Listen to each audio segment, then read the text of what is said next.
అప్పటి వరకు పాస్టర్ గారు అంటే నాకు ఇష్టం ఉండేది కాదు. ఎందుకంటే క్రైస్తవులు అన్నగా కూడా నాకు ఇష్టం ఉండేది కాదు. కానీ మనం ఎవరినైతే ద్వేషిస్తున్నామో వాళ్ళే మన దగ్గరకు వచ్చి, అయ్యా మీకు ఏమీ కాదు, మీకు ప్రమోషన్ వస్తుంది, గొడవ లేకుండా వెళ్తాయి, మేము దేవునికి ప్రార్థన చేసామని చెప్తున్నారు.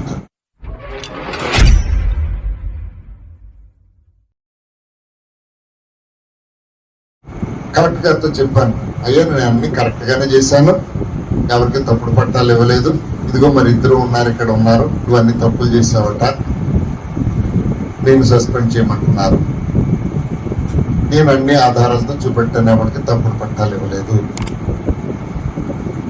కానీ వాళ్ళు ఒకటే పట్టుగా ఉన్నారు, ఇతన్ని ఉద్యోగం సస్పెండ్ చేయండి, ఎంక్వైరీ చేయించండి. కానీ కలెక్టర్ గారు కూడా ఒక మాట అన్నారు, ఆయన తప్పు చేయలేదంటున్నాడు, మీరేమో తప్పు చేశాడు అంటున్నారు. ఎంక్వైరీ చేద్దాం, ఒకవేళ కనుక అతను తప్పుడు పట్టాలు డబ్బు ఉన్నటువంటి వాళ్ళకి ఓ పార్టీ నాయకులు కానీ పట్టాలు ఇచ్చినట్లయితే ఖచ్చితంగా అతని మీద యాక్షన్ తీసుకుందాం అని చెప్పి ఒక ఎంక్వైరీ ఆర్డర్ వేశాను. వెళ్ళిపోయే ఉద్యోగం చేసుకుంటున్నాం. ఈ లోపల తహసీల్దార్లకి డిప్యూటీ కలెక్టర్లుగా ప్రమోషన్ రావడానికి సిద్ధమైంది. ప్రమోషన్ వస్తుందని ఎదురు చూసేటప్పటికి ఎప్పుడైతే ఇలాంటి నా మీద ఆరోపణలు వచ్చాయో నాకు ప్రమోషన్ ఇవ్వకుండా ఆపేశాను. ఇలాంటి పరిస్థితుల్లో నాకున్నటువంటి దేవుళ్ళ దగ్గరికి వెళ్ళాలని కొన్ని దినాలు సెలవు పెట్టి తిరుపతి వెళ్ళాను. తిరుపతి వెళ్ళి దేవుడు మొక్కుకుని తిరిగి వచ్చాను. మేము టెక్కల్లో ఒక ఇల్లు తీసుకున్నాం.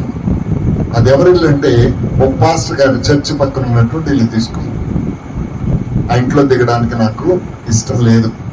కారణం ఏంటంటే ఇంటి మీద సిలువ గుర్తుంది. నా భార్య చాలా గొడవ చేసింది, ఏమని ఆ ఇంట్లో ఉండాలి అని. నేనైతే ఆ ఇంట్లో ఉండడానికి ఇష్టపడలేదు. సిలువ మనలో ఏం చేస్తుంది, మనం వెళ్ళిన తర్వాత అన్ని దేవుడు పట్టాలు పెట్టుకుని మనము పూజలు చేసుకోవచ్చు అని చెప్పి. ఇలా ఎప్పుడైతే తిరుపతి వెళ్ళామో, తిరుపతి వెళ్తూ తాళాలు ఆ పాస్టర్ గారి చేతికి ఇచ్చాం. పక్కనే చర్చ్ ఉండేది, చిన్న చర్చ్ ఉండేది. ఆ ఇంట్లోకి వచ్చిన తర్వాత ఇప్పుడు ఆదివారం వచ్చినప్పుడు ఉదయాన్నే పెద్ద మైక్తో పాటలు పెడుతుండేవారు. నాకు ఇష్టపడేది కాదు. ఆ పాస్టర్ గారిని పిలవడం, మీరు సౌండ్ తగ్గించుకుంటారా, పోలీస్ స్టేషన్కి వెళ్తారా, గొడవ చేస్తుండేవాడు. ఇలా చాలాసార్లు గొడవ జరిగింది. ఆయన సౌండ్ తగ్గించుకోవడము అలా జరుగుతుండేది. ఎప్పుడైతే మేము తిరుపతి వెళ్ళి తిరిగి వచ్చామో తాళాలు ఆయన చేతికి ఇచ్చాం. ఆయన ఇల్లే కాబట్టి అది. వచ్చిన తర్వాత తాళాలు నా చేతికి ఇస్తూ ఒక మాట అన్నారు, అయ్యా మీ గురించి ఏవో వార్తల్లో తప్పుడుగా వస్తున్నాయి, మీరేవో తప్పుడు పట్టాలు ఇచ్చేసారట, అందుకు లేదు సస్పెండ్ చేయాలట, అలాగే మీకు రావాల్సిన డిప్యూటీ కలెక్టర్ ప్రమోషన్ రాకుండా చేస్తున్నారట. దీని విషయమై మా చర్చిలో ఉన్నటువంటి చాలా పేదోళ్ళు ఉన్నారు. వాళ్ళందరూ వచ్చి అడిగారు, అయ్యా తహసీల్దార్ గారు మన చర్చ్ మీద గొడవ చేయడం కరెక్టే, కానీ ఆయన మా చర్చిలో ఉన్నటువంటి చాలా పేదోళ్ళందరికీ ఇళ్ళ పట్టాలు ఇచ్చారు, ఇల్లు కట్టించారు. ఏదో పేపర్లో రాస్తున్నట్టుగా ఎవరో గొప్ప వాళ్ళకి ఎవరికి ఇల్లు పట్టాలు ఇచ్చేసారు అన్నది ఇది కరెక్ట్ కాదు. మరి అయ్యగారికి ఇలాంటి ఆపద వచ్చినప్పుడు మనం ఒక రోజున మన మందిరంలో ప్రార్థన కూటమి పెట్టుకుందాం, ఉపవాస కూడికి పెట్టుకుందాం, ఆయన గురించి ప్రార్థన చేద్దామన్నారు. నిన్నటి దినాన్ని మీ పేరిటి మీద ఉపవాస కూడికి జరిగించాము. మేమందరము దేవుణ్ణి అడిగాము. ఖచ్చితంగా దేవుడు ఆ ఇరుకుల్లోంచి ఇక్కట్లోంచి దేవుడు ఖచ్చితంగా విడిపిస్తాడు. అలాగే మీకు ప్రమోషన్ మీద కూడా వెళ్తారు అని ఆ పాస్టర్ గారు చెప్పారు. నేను అప్పుడు అనుకున్నాను, అనేక మంది దగ్గర తిరిగాను, కలెక్టర్ గారి దగ్గరికి వెళ్ళాను, మినిస్టర్ గారి దగ్గరికి వెళ్ళాను, ఎమ్మెల్యే గారి దగ్గరికి వెళ్ళాను, ఎవరి దగ్గరికి వెళ్ళాను నాకు ఎవరు ఒక మాట కూడా చెప్పలేదు. కానీ ఈ పాస్టర్ గారు వచ్చి మాత్రము మీ గురించి ప్రార్థన చేశాను. అప్పటి వరకు పాస్టర్ గారు అంటే నాకు ఇష్టం ఉండేది కాదు. ఎందుకంటే క్రైస్తవులు అన్నగా కూడా నాకు ఇష్టం ఉండేది కాదు.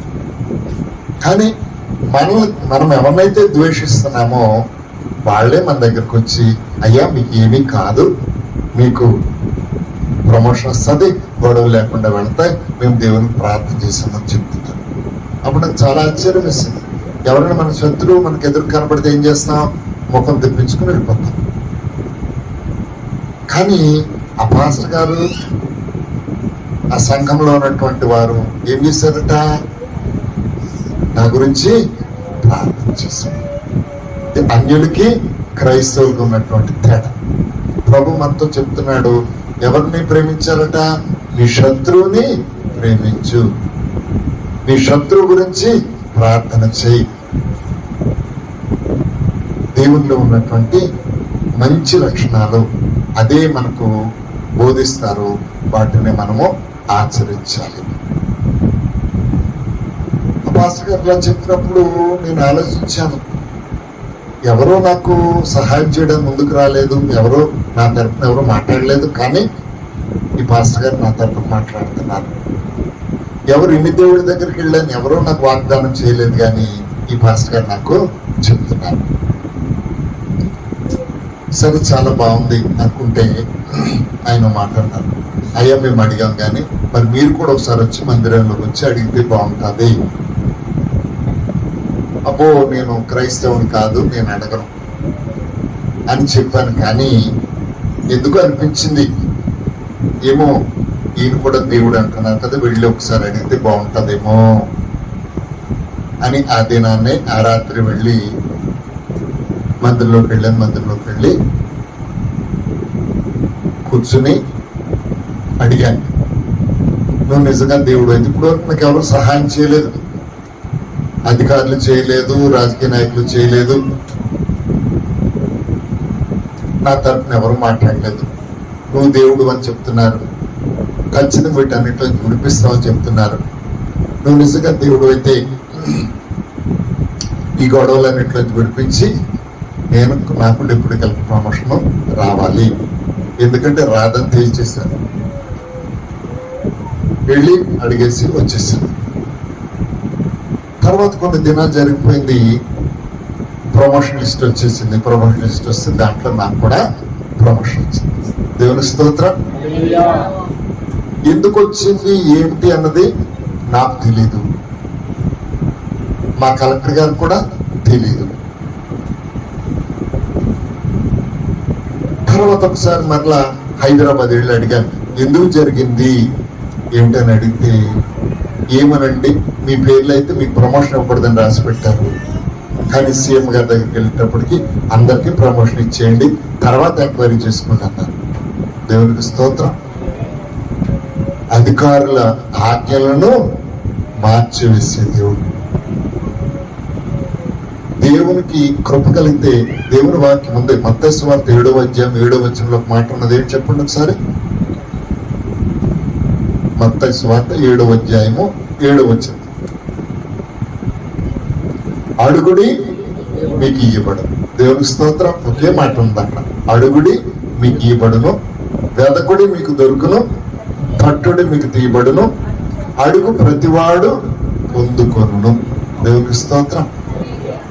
అడిగితే లేదనే దేవుడు కాదు. ప్రియమైన దేవుని బిడ్డలారా, ప్రమోషన్ వచ్చింది, తర్వాత ఎంక్వైరీ జరిగింది, ఎంక్వైరీలో ఉన్న తప్పులు లేవని తెలిసింది. విశాఖపట్నం వచ్చి డిప్యూటీ కలెక్టర్గా జాయిన్ అయిపోయాను. జాయిన్ అయిన తర్వాత కొంతకాలం రోజులు గడుస్తున్నాయి. దేవుడైతే కార్యం చేశాడు అని అర్థమవుతుంది. కానీ కొంతకాలం పోయిన తర్వాత ఆలోచన చేశాను. మళ్ళీ ఒక రాత్రి పూట వెళ్ళాను. మరి చిన్నప్పటి నుంచి నేను పూజ చేస్తున్నటువంటి దేవుడు, ప్రతి సంవత్సరము తిరుపతి వెళ్ళి గుడ్డు కొట్టించుకుంటున్నటువంటి దేవుడు, శివుడికి పూజ చేస్తున్నాను, రాముడికి పూజ చేస్తున్నాను, కృష్ణుడికి పూజ చేస్తున్నాను, ఆంజనేయుడు పూజ చేస్తున్నాను, వరాహావతారం, మత్స్యావతారం, మళ్ళీ వాటి పేర్లు చెప్పడానికి బాగోదని నేను చెప్పట్లేదు. వరాహావతారం అంటే తెలుసా?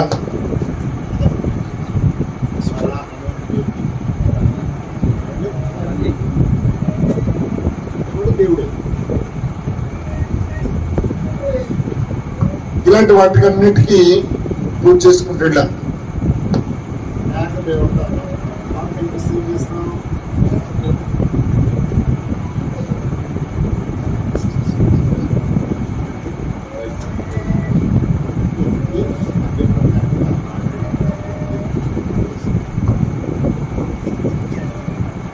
అనుకున్నాను, ఒకవేళ ఆ రాత్రి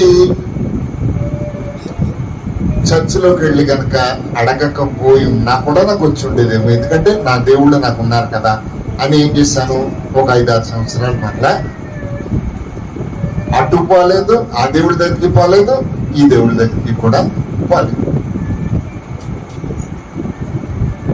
ఇలాంటి పరిస్థితుల్లో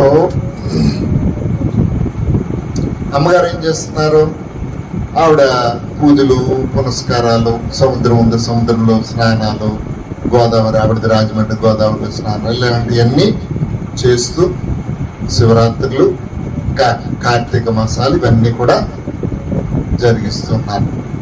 ఇక్కడ ఎవరన్నా హిందువుల నుంచి వచ్చిన వాళ్ళు ఉన్నారు, ఇక్కడ హిందువుల్లో నుంచి క్రైస్తవులుగా వచ్చినటువంటి ఇవన్నీ మీకు తెలుసు కదా.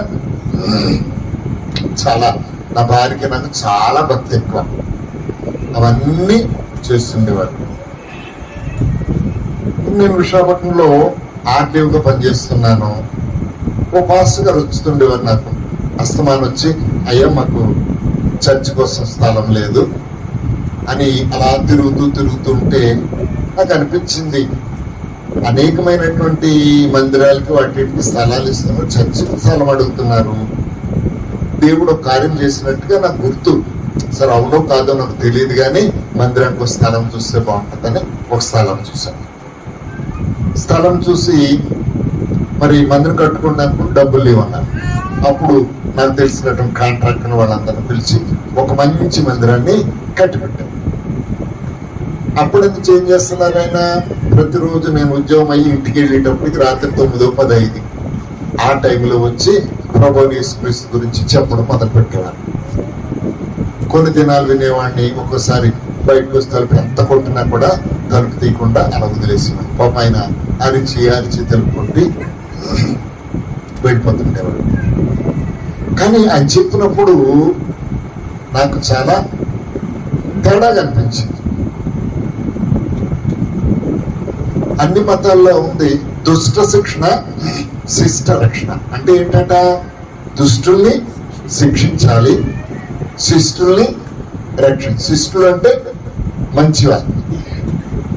మంచివారిని రక్షించాలి, దోషుల్ని శిక్షించాలి. కానీ బైబిల్ ఏం చెప్తుంది, శిష్టులు అంటే పాపులు ఏం చేయమన్నాడు ప్రభు, ప్రేమించమన్నాడు. ప్రభు చనిపోయింది దేనికోసము, ఎవరి కోసం చనిపోయాడు, పాపుల కొరకు చనిపోయాడు. పాపుల కొరకు చనిపోవడం ఏంటి, మంచివాళ్ళ కోసం చనిపోతే బాగుంది, కానీ పాపుల కోసం చనిపోవడం ఏంటి, ఇదంతా నాకు చాలా ఆలోచన వచ్చింది.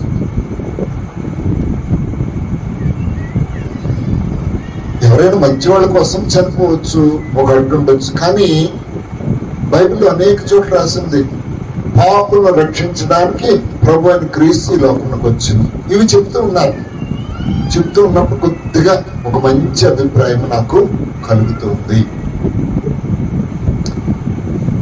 ఇప్పుడు మన క్రిస్టియానిటీ మతం తప్పించి మిగతా అన్ని మతాలు, ఇటు ముస్లిం మతమైన, హిందూ మతమైన, బౌద్ధ మతమైన, జైన మతమైన, రకరకాల మతాలు ఉన్నాయి. అమ్మకు చలేస్తున్నట్టు ఫ్యాన్ ఆపండి. అక్కడ ఏమైనా అన్నారు ఫ్యాన్ ఆపేమని. ఇవన్నీ ఆలోచించినప్పుడు క్రైస్తవ మతం ఎంత గొప్పదా, క్రైస్తవ మతం కంటే ఇంకా గొప్ప ఎవరు, ప్రభు అయిన క్రీస్తు. తర్వాత నేను బైబిల్ చదివితే పాత నిబంధనలో దుష్టును శిక్షించమనే ఉంది, కానీ కొత్త నిబంధనకు వచ్చేటప్పుడు, యేసు ప్రభుకి వచ్చేటప్పటికి ఏమన్నాడు ఆయన, నిన్ను దూషిస్తున్నటువంటి వారి కోసం కూడా ప్రార్థన చేయి. ప్రభు చనిపోతూ చెప్పబడినటువంటి మొదటి మాట ఏంటి కలువరి సిలువలో? తండ్రి, వీరేం చేయించున్నారు, వీరు ఎరుగరు కాబట్టి క్షమించు. వాళ్ళు ఏం చేస్తున్నారు? వాళ్ళకి తెలియట్లేదా? ఏం చేస్తున్నారు? ప్రభుని కొరడాలతో కొడుతున్నారు, మొక్క మీద ఉమ్మేస్తున్నారు, ఇంకా చేతుల్లో మేకులు కొట్టేశారు, డొక్కలో బళ్ళెంతో పొడిచారు. నువ్వు దేవుడు అయితే సిలువ ఎందుకు ఎక్కుతావు? నువ్వు దిగు, ముందు నువ్వు కాపాడుకో, తర్వాత నువ్వు రక్షించుకో, తర్వాత మమ్మల్ని రక్షించు. ప్రియమైనటువంటి దేవుడు, ఇవన్నీ చూసిన తర్వాత ప్రభు యేసుక్రీస్తు మీద నాకు ఒక మంచి అభిప్రాయము కలిగింది. ఇలాంటి పరిస్థితుల్లో మరలా నాకు ఇంకో ప్రమోషన్ వచ్చింది. డిప్యూటీ కలెక్టర్గా ఉండేవాడిని స్పెషల్ డిప్యూటీ కలెక్టర్ అని ప్రమోషన్ వచ్చింది. వస్తూ విశాఖపట్నంలో ఒక పెద్ద ఉద్యోగానికి ఇచ్చింది. ఏంటంటే ఇక్కడ విశాఖపట్నంలో ఒక ఓడల రేవు నిర్మించాలి. ఓడల రేవు నిర్మించాలి అంటే దానికి భూమి కావాలి. ఇంకా ఎక్కడ కావాలి? సముద్ర పొడ్డును కావాలి. అటు సముద్రం కావాలి, ఇటు ఒడ్డు కూడా కావాలి. మరి సముద్ర పొడ్డుని చేపలు పట్టేవాళ్ళు చాలా మంది ఉన్నారు, ఇళ్ళు ఉన్నాయి, స్కూల్స్ ఉన్నాయి, అన్ని రకాలు ఉన్నాయి. మరి అక్కడ ఓడల్లో కట్టాలంటే ఏం చేయాలి? వీటన్నిటిని తీసేయాలి. ఇళ్ళు తీసేయాలి, రోడ్లు తీసేయాలి, పొలాలు తీసేయాలి. వీటన్ని ఊరుకునేవాళ్ళు కదా, వీటన్నిటికీ డబ్బులు పెట్టుకోవాలి. గవర్నమెంట్ ఒక 500 కోట్ల రూపాయలు ఇచ్చింది. నా కిందను ఒక 4 డిప్యూటీ కలెక్టర్లు, ఒక 20 మంది తహసీల్దార్లు, ఒక 200 మంది రెవెన్యూ ఎక్స్పర్ట్లు. వీళ్ళందరూ ఆ భూముల్ని ఇళ్లని ఖరీదులు కట్టాలి, వాటికి డబ్బులు ఇవ్వాలి. ఇంకా ఆ సముద్ర పొడ్డుని వీళ్ళందరూ కూడా చేపలు పట్టే జాల, వీళ్ళందరికీ ఆ పడవలు కూడా ఇక్కడి నుంచి తీసేయాలి. వీళ్ళందరికీ అన్ని డబ్బులు ఇచ్చేసాము, కానీ వాడు కాడిచ్చేయట్లేదు. వాడికి ఇళ్ళు కూడా కట్టించేసాం, కాడిచ్చేయట్లేదు. కారణం ఏంటంటే ఈ చేపలు పట్టే వాళ్ళందరూ రోజు పడవల మీద వెళ్ళి చేపలు పట్టుకుని వచ్చి బయట అమ్ముతారు, జీవనోపాధి జరుగుతుంది. ఇవి ఖాళీ చేయమనేటప్పటికీ వాళ్ళు ఏమంటున్నారు? మేము ఖాళీ చేసేస్తే మాకు రేపు నుంచి తినడానికి ఏమి దొరకదు, కాబట్టి ఎలా ఖాళీ చేస్తాం? అప్పుడు గవర్నమెంట్ ఏమన్నారంటే ప్రతి ఇంటికి ఒక ఉద్యోగం ఇస్తాము. సంతోషించారు. ఖాళీ చేయండి అంటే మరి డబ్బులు ఇవ్వట్లేదు కదా మీరు అంటే, ఇంకా పోర్టు కట్టలేదు కదా, పోర్టు కడితే ఉద్యోగాలు ఇస్తాం. పోర్టు ఎప్పుడు జరుగుతుంది? 2 ఏళ్ళు పడుతుందో, 3 ఏళ్ళు పడుతుందో, 10 ఏళ్ళు పడుతుందో తెలియదు. మరంతవరకు మాకు డబ్బులు ఎవరు ఇస్తారు? అప్పటి వరకు మేము ఎలా తినాలి, ఏం పెట్టి తినాలి? మేము చేపలు పట్టడం తప్పింది మాకు మరి ఏమీ రాదు. గవర్నమెంట్ ఏమంటుంది? పోర్టు కట్టిన తర్వాత ఉద్యోగాలు ఇస్తామంటే, వీళ్ళు ఏమంటారు? ఉద్యోగాలు ఇచ్చి డబ్బులు వచ్చిన తర్వాత పడవను ఖాళీ చేస్తాం. కాబట్టి ఏమైపోయింది? గవర్నమెంట్కి ప్రజలకి గొడవ వచ్చేసింది. కానీ ఒక రోజున గవర్నమెంట్ తీర్మానం చేసి ఏదేమైనా సరే ఖాళీ చేయాలి. ఎలా ఖాళీ చేయాలి? మామూలుగా వింటలేదు కాబట్టి పోలీసులతో ఖాళీ చేయాలి. ఒకరోజు నాడు పోలీసులు 200 మంది గన్మెన్లను పోలీసులు పట్టుకుని వెళ్ళాం. వాళ్ళంతా చెప్పినా వాళ్ళు వింటలేదు.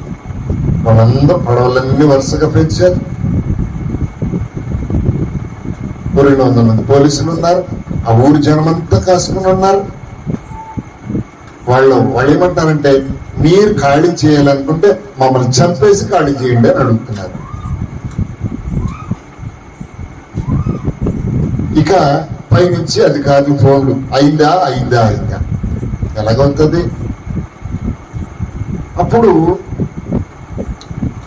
ఈ పడవ నడిపే వాళ్ళు 3 వచ్చి, అయ్యా మేము ఒక పడవ తీస్తాం, మీరు వస్తారా? వస్తాం బాబు. ఒక్క పడవ నడిపితే మిగతా పడవలు వచ్చేస్తాయి.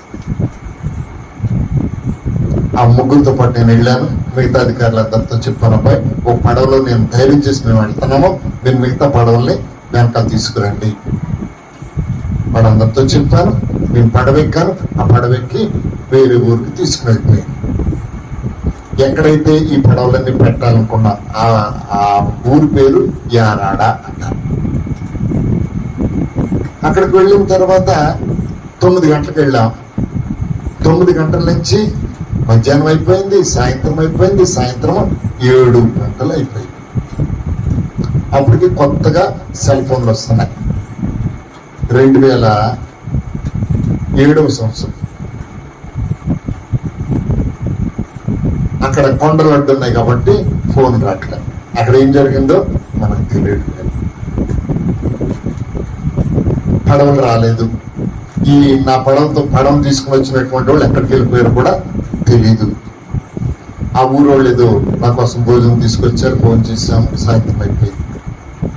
ఇక్కడ నాతో ఎవరు ఉన్నటువంటి పిల్లల్ని అడిగాను, బాబు చీకటి పడిపోయింది, ఏమీ తెలియట్లేదు, కాబట్టి మీరు ఈ యారాడ కొండని దాటిస్తారా? మొత్తానికి పిల్లలు ఏదో అవతల దాటించారు. అవతల దాటించిన తర్వాత ఈ లోపల ఫోన్ చేద్దామని ఫోన్లో సిగ్నల్ ఛార్జింగ్ అయిపోయింది. అక్కడ దగ్గరలో కనిపించినట్టు ట్యాక్సీ ఒకటి పట్టుకుని ట్యాక్సీ మాట్లాడుకుని కలెక్టర్ ఆఫీస్కి వెళ్ళిపోయారు. కలెక్టర్ ఆఫీస్కి వెళ్ళిపోయిన తర్వాత కలెక్టర్ అడుగుతాడు, ఎంతసేపు ఏమైపోయింది, ఏం జరిగింది, మీరు అర్జెంటుగా మన పెద్ద హాస్పిటల్ ఉంది కదా, కింగ్ జార్జ్ హాస్పిటల్, మీరు వెళ్ళి రిపోర్ట్ పట్టండి అన్నారు. ఎందుకు వెళ్ళాలి? ఇప్పుడు ఈ రాత్రి ఇక్కడ 11 గంటలు అయిపోయింది, ఎందుకు వెళ్ళాలి? మొత్తానికి ఏదో కారు వేసుకుని వెళ్ళిపోయాను. వెళ్ళిపోయేటప్పుడు హాస్పిటల్లో పెద్ద పెద్ద అరుపులు, కేకలు పడుతున్నాయి. చాలా పెద్ద హాస్పిటల్. నేను కారు దిగేటప్పటికి అక్కడ బోల్డెన్ వ్యాన్స్ ఉన్నాయి. ఈటీవీ, మా టీవీ, జెమినీ టీవీ, ఇవన్నీ. వాళ్ళందరూ వచ్చి అడుగుతున్నారు, అయ్యో ఉదయం నుంచి మీరు కనపట్లేదు, ఏమైపోయారు? నేనేదో చెప్పే లోపలనే వాళ్ళ వ్యాన్లోకి తీసుకెళ్లారు. వాళ్ళతో మాట్లాడుతున్నారు. ఈ లోపల టీవీలో ఒక బొమ్మ కనబడుతుంది, నా బొమ్మ కనబడుతుంది టీవీలో. స్పెషల్ ఆఫీసర్ సుభాష్ చంద్రబోస్ గారు ఆచూకీ కనబట్టలేదు. ఉదయం నుంచి కనబట్టలేదు. గంగవరం పోర్ట్ నిర్మాణం కోసం కేటాయించిన స్థలంలో ఉదయం పోలీసులకి బెస్ట్ వారికి గొడవలు జరిగాయి. దాంట్లో 4 బెస్ట్ వారు చనిపోయారు, 2 పోలీస్ కానిస్టేబుల్ చనిపోయారు, 1 రెవెన్యూ ఇన్స్పెక్టర్ చనిపోయాడు, 1 డిప్యూటీ కలెక్టర్ గారికి తలబద్దలపై కోమాలోకి వెళ్ళిపోయారు, 1 డిఎస్పీ గారికి తలబద్దలై కోమాలోకి వెళ్ళిపోయారు. స్పెషల్ ఆఫీసర్ సుభాష్ చంద్రబోస్ ఆచూకీ తెలియడం లేదు. ఎప్పుడు జరిగింది ఇవన్నీ? మొత్తానికి ఏదో హాస్పిటల్లోకి వెళ్ళాను. 250, సుమారు 250 మంది కాళ్ళు చేతులు విరిగిపోయి ఉన్నారు. 4 చనిపోయారు. 4 ప్రస్తువారు, 2 కానిస్టేబుల్, 1 రెవెన్యూ ఇన్స్పెక్టర్ గారు. ఇవన్నీ తీసుకొచ్చి కలెక్టర్ గారికి ఇచ్చేసి కలెక్టర్ గారితో చెప్పేసి నేను వెళ్ళిపోతుంటే కలెక్టర్ గారు అన్నారు, ఉదయం నుంచి నువ్వు కనబట్టలేదని టీవీలో వేస్తున్నారు, నీ భార్య కూడా అదే అడుగుతుంది, అర్జెంట్గా ఆవిడతో మాట్లాడు. కలెక్టర్ దగ్గర ఫోన్ తీసుకుని మాట్లాడారు. ఆవిడ భయపడుతుంది, పొద్దున్న నుంచి మీ ఆచూకీ కనబట్టలేదని వేస్తున్నారు, ఇప్పుడు మీరు ఫోన్ చేశారు, ఏం పరిస్థితి ఏంటంటమ్మా? నేను క్షేమంగా ఉన్నాను, నాకు ఏ హాని లేదు, కాకపోతే అక్కడ గొడవలు జరిగినట్టు నేను వచ్చేస్తున్నాను. ప్రియమైన దేవుని పెట్టారు. వెళుతుంటే నా భార్య అన్నది, ఇంకో మాట అన్నది, మనకి ఈ మధ్య పాస్టర్ గారు వస్తున్నారు కదా, ఆయన మీ గురించి అనేక సార్లు అడిగారు, మన ఇంటికి వచ్చారు, అనేక మనం ప్రార్థన చేసి వెళ్తున్నారు, మనకి ఇష్టమున్నా లేకపోయినా ఆయన వచ్చి ప్రార్థన చేసి వెళ్తున్నారు, ఎందుకంటే మీరు కూడా ఆయన మాటలు వింటున్నారు కదా, ఆయన వచ్చారు, మన ఇంటి దగ్గరలో కదా, ఒకసారి పలకరించరండి. అమ్మ ఇప్పటికే 12:30 అయిపోయింది, అయినా సరే ఒకసారి పలకరించరండి, ఆయన మన కోసం చాలా గాబరపడుతున్నారు. వెళుతూ దారిలో ఆయన ఇంటి దగ్గరికి వెళ్ళాను. వెళ్ళి ఆయన తలుపు పెట్టినప్పుడు తీసి నన్ను చూసి ఆశ్చర్యపోయారు. అయ్యగారు క్షేమంగా ఉన్నారా? అవును బాబు. కూర్చోబెట్టారు, మంచినీళ్ళు ఇచ్చారు. మంచినీళ్ళు ఇచ్చి ప్రార్థన చేసి ఆయన ఒక మాట అన్నారు, అయ్యా మీ గురించి బైబిల్లో ఎంత చక్కగా రాయబడిందో తెలుసా?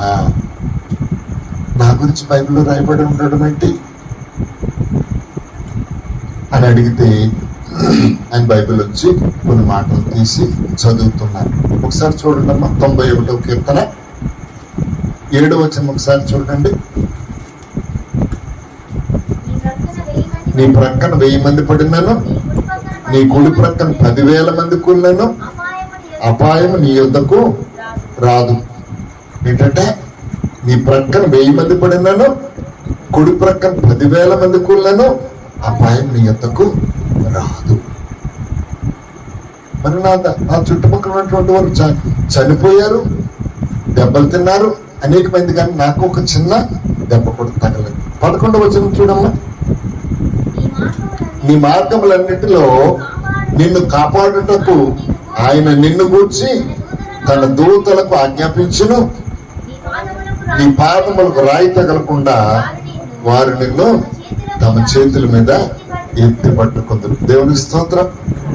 ప్రియమైన దేవుని బిడ్డలారా, మన కష్టాల్లో ఉంటే ఆయన తన దూతలతో చెప్తాడట, ఆయన మనల్ని కాపాడుతాడు. ఈ మాటలు విన్నప్పుడు చాలా ఆశ్చర్యం కలిగింది. అంటే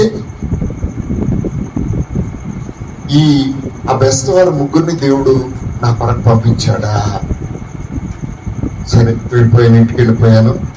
ఈ రాత్రి అమ్మగారితో ఇవన్నీ చెప్పాను భార్యతోటి. ఆ ఇద్దరము ఒక మాట అనుకున్నాం,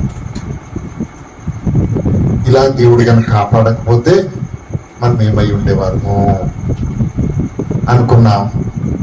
అయిపోయింది, మొత్తానికి ఏదో తినేసాం, పడుకున్నాం. తెల్లవారుజాము లేచేటప్పటికి ఇల్లంతా ఎందుకో ఖాళీగా కనపడుతుంది. ఏంటని చూస్తే ఇంట్లో ఉన్నటువంటి ఈ వెంకటేశ్వరుడు బొమ్మ, వినాయకుడు బొమ్మ, ఇవన్నీ ఏమీ కనపట్ల. దేవుడి గదిలోకి వెళ్ళి చూస్తే ఏమీ కనపట్ల. అడిగానమ్మా ఏమైందంటే, ఇవన్నీ రక్షించినటువంటివి, ఇవన్నీ తీసుకెళ్లి సముద్రం మీ బంట్రోతులతో పారేయించారు. దేవునికి స్తోత్రం. ప్రియమైనటువంటి దేవుని బిడ్డలారా, ఆ తర్వాత 2 దినాల తర్వాత మళ్ళీ నేను ఉద్యోగానికి వెళ్ళాలి కదా, మళ్ళీ అదే గ్రామానికి వెళ్ళి వారితో మాట్లాడుతున్నా, బాబు మీరు నా ప్రాణాలు మీరు కాపాడారు, ఓ పడవలో తీసుకొచ్చి కాపాడారు. అయ్యగారు మేము పడవలో రావడం ఏంటి, మేము పడవ తీయడం ఏంటి? బాబు మీరు ముగ్గురు తీసుకొచ్చారు కదా, నన్ను పడవలో తీసుకెళ్లారు కదా, దానివల్లే కదా నేను అపాయం నుంచి బయటకు వచ్చానంటే, మీరు ఇక్కడే ఉన్నారు కదా అయ్యగారు, గొడవ జరిగేటప్పుడు ఇదిగో పడవలన్నీ ఇక్కడే ఉన్నాయి కదా, ఎవరు తీసుకెళ్లారు? నా చుట్టూ ఉన్న అధికారిని అడిగాను. అవును, మీరు ఇక్కడే ఉన్నారు కదా, మీరు ఎక్కడికి వెళ్ళలేదు కదా, మాతోటే ఉన్నారు కదా, గాల్లో ఫైర్ ఇచ్చేమని మీరే ఆర్పించారు కదా, ఏమీ నాకు తెలియదు. మరి మీరు పడవలో వెళ్ళారు కదా, నువ్వే పడవలో వెళ్ళలేదు, ఎవరు వెళ్ళారు. ఆ గ్రామస్తులు కూడా అదే చెప్తాను. మరి ఎవరు వచ్చింది, ఎవరు? దేవుని వాక్యం సెలవిస్తుంది 11వ వచనము, నీ మార్గములన్నిట్లో నిన్ను కాపాడుటకు ఆయన నిన్ను గూర్చి తన దూతలకు ఆజ్ఞాపించును. అంటే వీళ్ళెవ్వరికీ తెలియకుండా దేవదూతలు నాకు మాత్రమే కనిపించారు. అది ఎవరి రూపంలో? ఆ బెస్తవారి రూపంలో కనిపించారు. కనిపించి నన్ను కాపాడ, ఇవన్నీ వాళ్ళ కళ్ళకి ఏమైనాయట, మరుగుచ్చిందండి. అది ఇంటికి వెళ్ళిన తర్వాత నేను నా భార్య ఒక తీర్మానం చేసుకున్నాం, అమ్మా ఇంత గొప్ప కార్యం చేసినటువంటి దేవుడు నేటి దినం నుంచి ప్రభువుని యేసుక్రీస్తే మనకు దేవుడు. ఆమేన్, హల్లెలూయా. ఇక నుంచి మనము ఈ విగ్రహాలన్నీ ఆల్రెడీ మేము తీసేస్తున్నాం కదా, రేపు నుంచి మనం మందిరానికి వెళ్తాం. మందిరానికి వెళ్ళడం జరిగింది. అంతవరకు మా జీవితంలో ఓ సినిమాలు, షికార్లు, హోటళ్ళు, బీచ్లన్నీ ఉండేవి. ఎప్పుడైతే ప్రభువుని ఎరిగామో మా జీవితం అంతా కూడా మారిపోయింది. ఇకను దేవుని సన్నిధికి వెళ్ళడము, అనేకమైనటువంటి ప్రాంతాలు పాస్టర్ గారు ఎక్కడికి తీసుకెళ్తే అక్కడికి వెళ్ళడము, అక్కడికి నాకు తెలిసి తెలియనటువంటి సాక్ష్యం చెప్పడం ఇలా జరుగుతుంది. ఇలా జరుగుతున్నటువంటి ఒక సంవత్సరానికి నాకు మళ్ళా ప్రమోషన్ వచ్చింది. ఖమ్మం జిల్లా జాయింట్ కలెక్టర్ వేశారు. ఈ జాయింట్ కలెక్టర్ వేసినప్పుడు నేను ఒక్కడే ఇక్కడికి వచ్చేసాను. వచ్చేసి ఉద్యోగం చేస్తున్నాను. కానీ ఇక్కడ ఉద్యోగం పెద్దది అవడం వలన ఆదివారం కూడా చర్చికి వెళ్ళలేకపోతున్నాం. ఒకసారి పొరపాటున ఆదివారం చర్చికి వెళ్తే వెంటనే కలెక్టర్ గారు ఫోన్ చేసి, జేసీ గారు ఎక్కడున్నారు, జాయింట్ కలెక్టర్ గారు ఎక్కడున్నారు, మీరు అర్జెంట్ గా రండి, ఆ పని చూడాలి, ఈ పని చూడాలి, ఇలాగా ఇబ్బంది కలిగింది. అప్పుడు నా భార్యతో చెప్పాను, అమ్మా అటు ఉద్యోగం సరిగా చేయలేకపోతున్నాను, ఇటు దేవుని మందిరానికి వెళ్ళలేకపోతున్నాను. ఎందుకో నా మనసుకు అనిపిస్తుంది ఉద్యోగం మానేయాలనిపిస్తుంది. నా భార్య భయపడిపోయింది, ఉద్యోగం మానేసి ఏం చేస్తావు, ఇంకా 10-11 సంవత్సరాలు సర్వీస్ ఉంది, పిల్లలు చదువుకుంటున్నారు, ఇంజనీరింగ్ చదువుతున్నారు, వాళ్ళని వదిలిపెట్టేసి మనం ఎలాగా వెళ్ళిపోతాం అని చెప్పి ఏం చేసింది, పిల్లల్ని అక్కడ వదిలిపెట్టేసి ఒక పని అమ్మాయిని పెట్టేసి ఖమ్మం వచ్చేసి అక్కడ అనేక మంది పాస్టర్లతో, మరి ముఖ్యంగా ఇక్కడ ఉన్నటువంటి జార్జ్ ముల్లర్ గారు పరిచయం అయ్యారు. ఆయన ఇంకా చాలా మంది పరిచయం అయ్యారు. వాళ్ళతో ఆయన అనేవారు, నేను చెప్పాను నాకు దేవుని సువార్త అంటే ఇష్టం అంటే, అయితే మనం అటువైపు చాలా తండాలు ఉన్నాయంటే తండాలు పెడతామా. ఆయన ఇంకా చాలా మంది పాస్టర్లతో పరిచయాలు పెంచుకొని ప్రతిరోజు సాయంత్రం 8 గంటలకల్లా బయలుదేరి 2-3 కార్లు బయలుదేరి ఏదో ఊర్లో సువార్త చెప్తూ ఇంటికి వచ్చి ఇలాగా చాలా కాలము 1 సంవత్సరం పాటు జరిగింది. కానీ దేవుడు నాతో మాట్లాడుతున్నాడు, దేవుని సువార్త ప్రకటించాలి, నువ్వు రక్షింపబడమే కాదు అనేకం రక్షించాలి. ఎప్పుడైతే దేవుడు బలంగా నాతో మాట్లాడుతున్నాడో అమ్మగారితో చెప్పేసానమ్మా నేను ఉద్యోగం చేయలేను, దేవుడు నాతో మాట్లాడుతున్నాడు అంటే అమ్మగారు ఇంకా ఏడుపు మొదలు పెట్టింది. 1 నెల నాతో ఏడుస్తూ నాతో మాట్లాడటం మానేస్తుంది. మరి నాకు కూడా ఉద్యోగం వెళ్తున్నాను కానీ వస్తున్నాను కానీ నాకేమీ సంతోషం కలగటం లేదు. ఒకసారి అమ్మగారిని గట్టిగా అడిగా, మరి నీతో మాట్లాడిన దేవుడు నాతో కూడా మాట్లాడాలి కదా, ఎందుకంటే ఇంటి నిండా పనివాళ్ళు ఉండేవారు, కనీసం 20 మంది పనివాళ్ళు ఉండేవారు. వంట చేసేవాళ్ళు 2, ఇల్లు శుభ్రం చేసేవాళ్ళు 2, తోటలోకి 2, కార్ డ్రైవర్లకి 2, ఇలాగ రకరకాలుగా పనులు చేసేవాళ్ళు. ఇవన్నీ రేపు నుంచి ఉండవు, ఈ సుఖాలు ఏమి ఉండవు. ఈ సుఖాల సంగతి తర్వాత చూద్దాం, కానీ ఇప్పుడు నేను కూడా మీతో పాటు రావాలి కదా, ఈ సౌఖ్యాలన్నీ పోతాయి కదా, మరి దేవుడు నాతో కూడా మాట్లాడాలి కదా. అమ్మా నువ్వు అడిగితే దేవుడు నీతో కూడా మాట్లాడతాడు.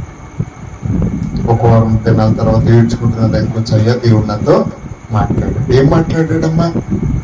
ఒక వాక్యం ద్వారా దేవుడు నాతో మాట్లాడాడు. ఏ వాక్యం ద్వారా మాట్లాడాడు? లూకా సువార్త 12వ అధ్యాయము 29వ వచనం నుంచి 3 మాట్లాడిన ఒకసారి చూడండి.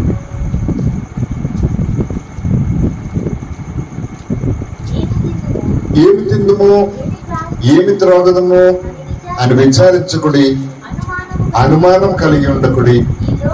ఈ లోకపు జనులు వీటన్నిటినీ వెతుకుదురు, ఇవి మీకు కావలసినవని మీ తండ్రికి తెలియను.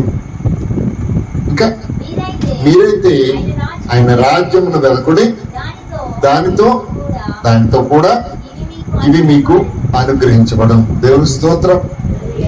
ఈ లోకపు జనులు ఏమడుగుతారు? ఆవిడ కూడా నా వారి కూడా అడగాలి, ఏమి తిందుమా ఏమి తాగుదుమా, రేపు నుంచి జీతం రాదు, ఎలా బ్రతకాలి, పిల్లలు చదువుతున్నారు, ఎలా పెంచాలి, ఎలా పోషించాలి, ఇవన్నీ ఆలోచిస్తున్న దేవుడు ఏమన్నమాటాడు, ఇవన్నీ లోకపు జనులను వెతుకుతారు, మీకేం కావాలో మీ తండ్రికి తెలుసు, మీరైతే ఆయన రాజ్యాన్ని వెతకండి. దేవుని స్తోత్రం. అమ్మగారు అన్నది, అయ్యా దేవుడు నాతో మాట్లాడాడు, మనము ఉద్యోగం వదిలిపెట్టేసేసి మన దేవుని సేవ చేద్దాము. వెళ్ళి తల్లిదండ్రులతో చెప్పారు. తల్లిదండ్రులు నన్ను పిచ్చోడుగా చూశారు. మా చెల్లెలు డాక్టర్ అమ్మన్నారు, అన్నయ్య నీకేమైనా మతి స్థిమితం వచ్చిందేమో, హాస్పిటల్కి వెళ్తామని అడిగింది. అమ్మాయి ఏ మతి స్థిమితం లేదు. మరి తల్లిదండ్రులు అయితే అన్నారు, నాకు కలెక్టర్ కొడుకు కావాలి కానీ ఏంటి పాస్టర్ కొడుకు నాకు అక్కర్లా. ఒకవేళ నువ్వు దానికి ఉద్యోగం వదిలిపెట్టేస్తే మేము ఏదైనా మిషన్ తాగి చచ్చిపోతాం.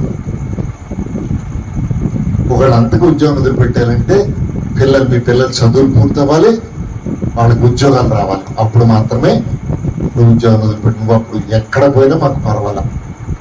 ఇప్పుడు వరకు 1,00,000 జీతంతో బ్రతుకుతున్నాం, రేపు నుంచి జీతం రాదు, ఏం చేస్తావు? ఎవరి దగ్గరికైనా వెళ్తే ప్రార్థన చేస్తే ఎంత పెడతారు చేతిలో?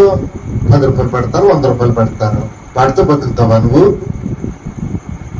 ఏదేమైనా నేను దేవుని పరిచయం చేయాలి అని వచ్చేసాను. మళ్ళీ ఖమ్మం వచ్చేసి ఉద్యోగం చేసుకుంటున్నాను. గవర్నమెంట్కి రిపోర్ట్ పెట్టేశాను. అది అప్రూవ్ రావడానికి టైం పడుతుంది. ఇక 2 దినాల్లో వస్తుందనగా పిల్లలు ఫోన్ చేశారు వైజాగ్ నుంచి, డాడీ మాకు ఉద్యోగాలు వచ్చేసారు. దేవుని స్తోత్రం. పిల్లలు చదువుతూ ఉండగానే క్యాంపస్ సెలక్షన్ వచ్చి ఉద్యోగాలు వచ్చేసారు. దేవుడు ఎంత గొప్పవాడో చూడండి. ఆయన పరిచయం చేస్తామంటే దేవుడు గొప్ప కార్యాలు చేసే దేవుడై ఉన్నాడు. ఆయన మనల్ని విడువడు, ఎడబాయడు. దేవుని కృప ఎప్పుడు కూడా మనం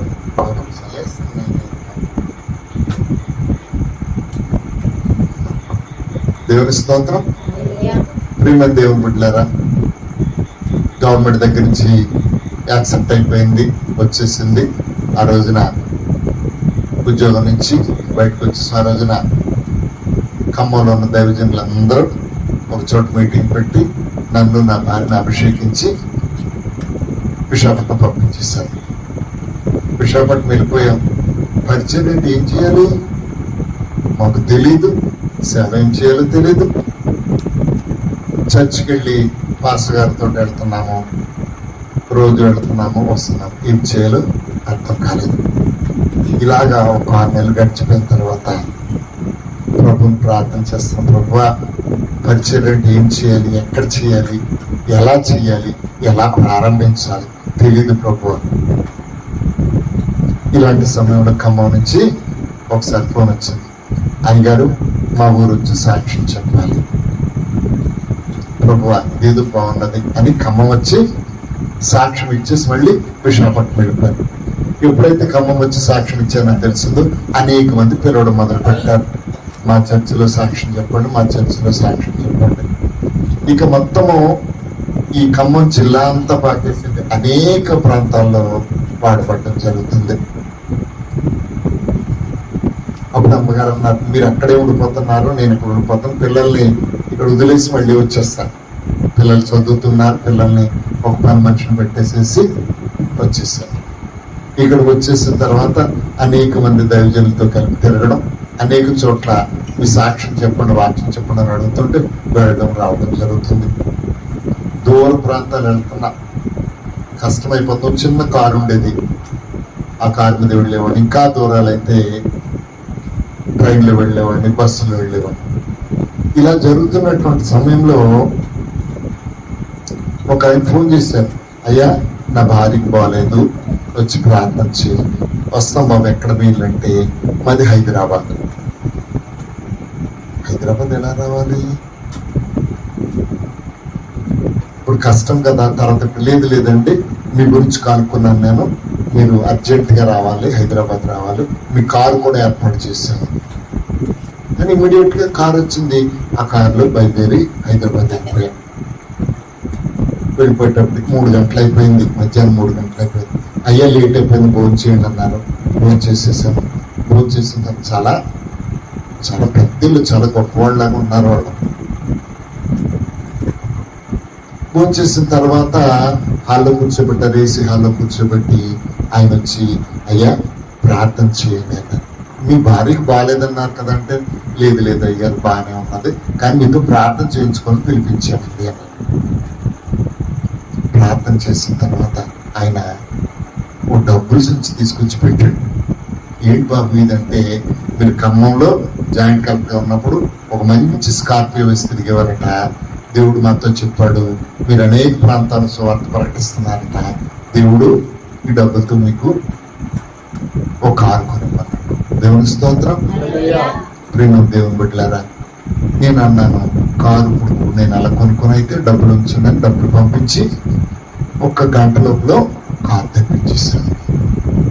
అంటే దేవుడు కార్యాలు, దేవుని పరిచయం చేస్తే ప్రేమ దేవుని బిడ్డలారా, స్కార్పియోతో అనేక ప్రాంతాల్లో సువార్త కనీసం 3 సంవత్సరాల పాటు అనేక ప్రాంతాలు మొత్తం రాష్ట్రం అంతటా ఆ స్కార్పియో మీద తిరిగేశాం. ఇలా తిరిగిన తర్వాత దేవుడు ఇంకొక ఆలోచన ఇచ్చాడు.